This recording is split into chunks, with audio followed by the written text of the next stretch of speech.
Hey, it's another little Wayne bite, and if you took a Big Mac and made it a salad, it would look like this. It would have all these cool ingredients. You'd have all the beef, cooked to order, you'd have the sauce, and all these wonderful toppings. To make it, start off with the seasonings for the beef. I've got a half a teaspoon each of garlic powder, onion powder, ground mustard, salt, and pepper. Mix until smooth, and then on to cooking the beef. I've got a half a teaspoon of butter with half a pound of 80% lean beef over a medium-high heat. I'm going to break that down and let it cook.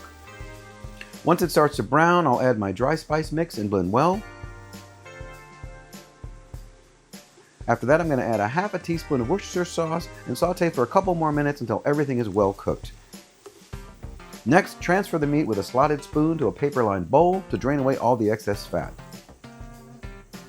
Next up, I'll make the sauce. Start with 1/3 cup of mayonnaise, tablespoon of sweet relish, tablespoon of yellow mustard, 1 tablespoon of ketchup, 1½ teaspoons of cider vinegar, half a teaspoon of onion powder, half a teaspoon of sugar. Blend all that together. Once it's nice and smooth, like that, you set it aside.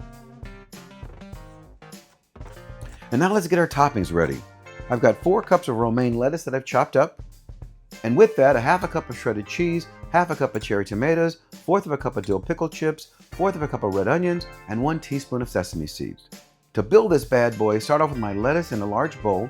This recipe is for 2, so you'll build each bowl separately with half the ingredients in each. You can also double this recipe for 4 if you need to. You're going to top that with half of your beef. I like to arrange it in nice little rows, almost like a Cobb salad. I think that makes a nice presentation. Next up, add your cheese in a nice long row. My tongs and me weren't in sync today, but I still got the cheese down. I'll follow that with a nice row of cherry tomatoes. I slice them in half lengthwise. They look great in a nice contrasting color. These are dill pickle chips that have been cut in half. Lay those down, adding to this nice pattern. Last thing, I'm going to put down my onions. I use red onions that I've chopped up. I think they have more flavor, but you can definitely use white onions if you like.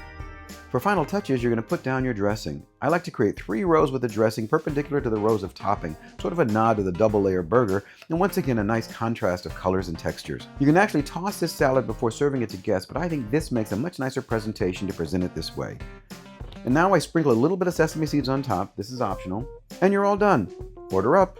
This recipe is going to be down below in the comments or on my website at WayneBites.com. Enjoy!